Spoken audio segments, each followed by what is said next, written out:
mayam aingonda kari thoki ge habada ngarang se aidi thabak chapase metro da up down dum chatleba ko habadi day shift ki job tawbani na ado mayam aigi mamangi wari do sum that is for a simple like communication with my viewers, my subscriber, and me myself. So today, like, I would like to share you about the safetyness, like as aina yamna khangubagi yamna hairubagi mayamda share tawba natchade sum aigi thought ta aigi mot ta laizabadugi share tawjabane nasigi safety ko habadi safety akhoi section gadaba adagi section tharang lokhat gadaba gi matang da like I would like to share you a short tip like it's not an advice, it's just koi masen marakta section anaba adum wari watai gumbani si masu do mayam adum miyeng tabiyo support tawba kaubigano support tawbiyo like share subscribe my video so that I can upload new video. Okay, let's start. Especially in Delhi, like we should be very careful while going out for office, any kinds of work, etc. So and on. Loinamak khoina lairiba ka manung sibo safe oidre na haiba yaiba natra yum manung da phau changaga kidnap tawba ngamaba isibu yum manung da lairaba safe oiba chingbraba chingdre aduna aikoina chathokpa matamda aikoina thabak ama tawbiba matamda adagidi mi punba matamda aikoi yamna checkshin gadabani adagidi aikoi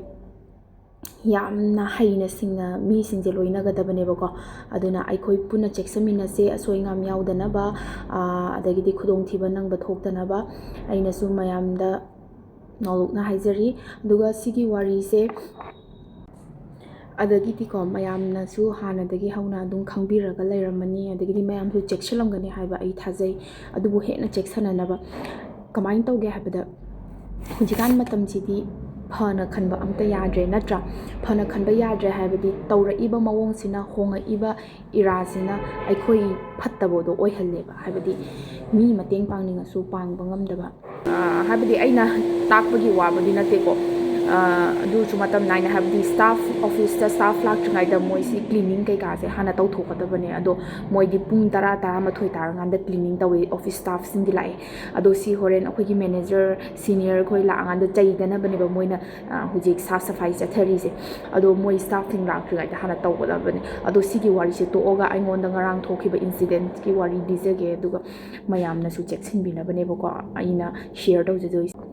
mayam aingonda kari thoki ge habada ngarang se aidi thabak chapase metro da up down dum chatleba ko habadi day shift ki job tawbani na ai keno tawde habadi company na cab provide tawde ai gi day shift oina khalle aduna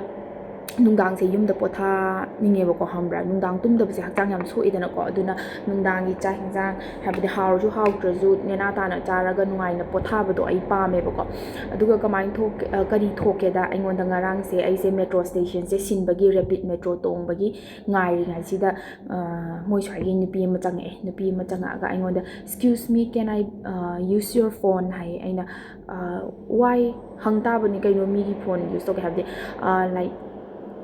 like I have finished my recharge, so I just want to call to my husband. Aina, oh so sorry, I just want to help you, but this phone is my office phone na aina haireba kaino hadi aigi private ki phone ni si aigi isagi personal phone ni dubo aina office ki phone ne na ai mangonda chinthiyeba Chinti was that man is my have okay, then I'll just drop a message to my husband so that he will know that my phone recharge is already finished, so that he will recharge my phone again. Hi, sister, I just want to help you, but I'm so sorry because this phone is connected with our system because it's provided from office. Hi na hi mana amuk hi ha office का phone से भी message तो drop कर सकता है ना है ना हाँ कर सकता है, पर अगर हम लोग का मैनेजर लोग ने चेक किया तो अच्छा नहीं होगा because randomly I was sending a message to someone. It's not connected through our company na aina dumai haibako mana mase lay palay tawraga habadi tawrebako facial expression ado aina haiba like you can ask from other, like there are lots of people around here, so that you can ask from their personal like personal phone to connect with your husband na haibase mase ai nakta tum lepa lay ai nakta tum lepa nga mase hangsu hangde ai gi nakan oi yet mang tung loin lay kan hadi metro station sida bu mi yam lay na tra kharana reels yengaga lay kharana phone wari snara lay kharana phone message type tawraga lay kharana khutta ka pare lay adda mase kanasu hangde aingonda hange aduga metro se la ga tonge aina tonge ba metro da suma tonge ba ado aina phone pi da bagi maram kari you know ai phattaba puk phattaba na te bako line di yaroi aina khanjariba aina thamoi manungda phaujariba khanjariba aigi keno se habi nungi oibasidi ishona dang khangam gani kaigino haibadi aina pigidriba maramdo aigi safety oinabane kaigumba aina sak khangdaba random stranger mangonda aigi phone se offer tawraga piba oiram tarba hoi ma phattaba oiram dabasu yai afaba mi oiram basu yai asengba ngam basu yai oidaba ngam basu yai adubu we need to be very careful in this era haise ai wakhan manung de dum khanjai ko hujiki do aingonda help nirakpa mi do asengba oiramba asengba chachaba asengba ngangjaba oiramba adubu ai mateng pangkide maramdi ai mi gi miram sida ai soigadra ai awafam da tagadra khanbagi ai mateng pangkidabane ba if I offer my phone to that stranger ma asengba ngangam daba oiro then I will be the one who will face the problem, right? aigi phone gi number do mana thaduriba number do connect tawraga they can hack my phone, they can do whatever things like scam me singnabu tawba yadaba thakak amta leite natra aduna aigi phone da aigi bank account link tawba aigi privacy aigi personal things everything they will be hacking my phone if I offer to the stranger. So we need to be very careful in this situation. Aduna chathokpa matamda haina singna migi mateng pangde haina ai phattaba chingde aigi safetyness oinabani aigi isagi cheksanjabani natra ai ngonda awafam do ta danabane ba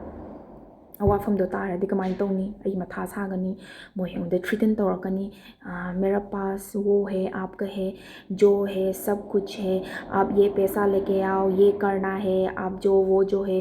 सब कुछ मोइन हारक्तोइनेबा नत्रा आइगोंदा threaten तौरक्तोइनेबा अदगी trauma नारगा tension लेरगा डिप्रेस ओइरगा आई हक्चांग सोकनी अवाफम दिस तागनी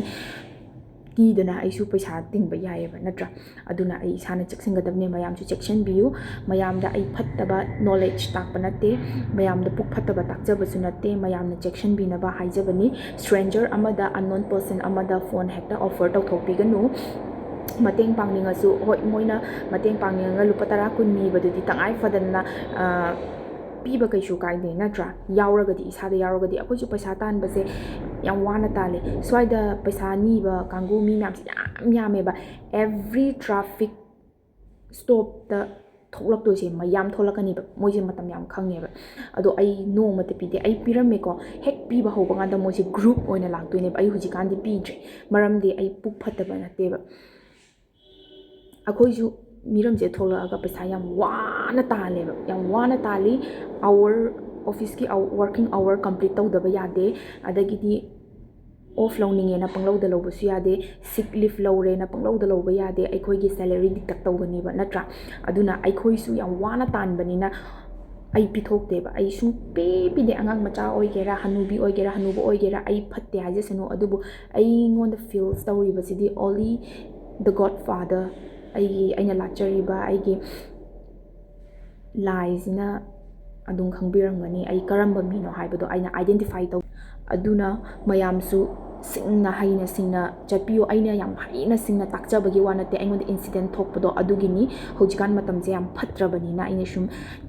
mayamda checksina ba haibani aingonda su thokrabani na natra aduga moigi mi swagi mi singje loina phatte habadi natte afaba sum yam lerba adubo 70-80% ꯃꯌꯥꯝꯗꯤ ꯐꯠꯇꯕ ꯉꯥꯛꯇꯅꯦ ꯑꯩꯈꯣꯏꯅ ꯊꯦꯡꯅꯔꯛꯏꯁꯦ ꯑꯐꯕꯗꯤ ꯌꯥꯝ ꯋꯥꯏꯀꯣ ꯊꯦꯡꯅꯕ ꯑꯐꯠꯇꯕ ꯉꯥꯛꯇꯅꯦ ꯍꯣꯏ ꯑꯩꯈꯣꯏꯁꯨ ꯐꯠꯇꯦꯅ ꯍꯥꯏꯔꯝꯕ ꯌꯥꯏ ꯃꯣꯏꯅ ꯃꯤꯑꯣꯏꯕ ꯑꯃ ꯄꯣꯛꯑꯗꯤ ꯑꯐꯕꯁꯨ ꯐꯠꯇꯕꯁꯨ ꯂꯣꯏꯅ ꯌꯥꯎꯔꯝꯒꯅꯤ ꯑꯗꯣ ꯑꯩꯅ ꯊꯦꯡꯅꯕꯗꯤ ꯐꯠꯇꯕ ꯉꯥꯛꯇꯅꯦ ꯐꯠꯇꯕ ꯉꯥꯛꯇꯅ ꯍꯦꯜꯂꯤ ꯑꯐꯕꯁꯨꯕꯨꯗꯤ ꯊꯦꯡꯅꯩ ꯅꯠꯇ꯭ꯔꯥ ꯑꯗꯨꯅ ꯉꯁꯤꯒꯤ ꯀꯩꯅꯣꯁꯦ ꯉꯁꯤꯒꯤ ꯑꯩꯅ ꯁꯨꯝ ꯋꯥꯔꯤ ꯍꯥꯏꯒꯗ꯭ꯔꯥ ꯑꯩꯉꯣꯟꯗ ꯊꯣꯛꯄ ꯊꯧꯗꯣꯛꯁꯦ ꯍꯥꯏꯕꯗꯤ ꯋꯥ ꯑꯣꯏꯅ ꯉꯥꯡꯖꯔꯕꯅꯤꯅ ꯋꯥꯔꯤ ꯂꯤꯕ ꯍꯥꯏꯇꯥꯔꯦ ꯑꯗꯣ ꯃꯌꯥꯝꯁꯨ ꯇꯦꯛ ꯀꯦꯌꯔ ꯑꯣꯏꯅꯕ ꯑꯩꯅ ꯃꯌꯥꯝꯗ ꯍꯥꯏꯖꯔꯤ ꯑꯗꯣ ꯏꯁꯥꯃꯛꯁꯨ ꯌꯥꯝ ꯆꯦꯛꯁꯤꯟꯅ ꯂꯩꯖꯒꯦ ꯑꯗꯣ ꯃꯌꯥꯝꯒꯤ ꯁꯞꯄꯣꯔꯠ ꯀꯥꯎꯕꯤꯔꯝꯒꯅꯨ ꯄ꯭ꯂꯤꯖ ꯂꯥꯏꯛ ꯁꯤꯌꯔ ꯑꯦꯟ ꯁꯕꯁꯀ꯭ꯔꯥꯏꯕ my video for new video to upload in my channel ꯑꯗꯨꯗꯤ ꯃꯌꯥꯝꯅ ꯑꯩꯒꯤ ꯚꯤꯗꯤꯑꯣꯁꯦ ꯌꯦꯡꯕ ꯆꯠꯄ ꯃꯇꯝꯗ ꯀꯃꯦꯟ ꯑꯃꯃꯝꯇꯪ ꯊꯝꯕꯤꯔꯝꯃꯨ ꯃꯌꯥꯝꯗꯁꯨ ꯊꯣꯛꯄ꯭ꯔꯥ ꯍꯥꯏꯕꯗꯣ ꯑꯗꯨꯗꯤ ꯃꯊꯪꯒꯤ ꯚꯤꯗꯤꯑꯣꯗ ꯊꯦꯡꯅꯔꯁꯤꯀꯣ ꯃꯌꯥꯝ ꯕꯥꯏ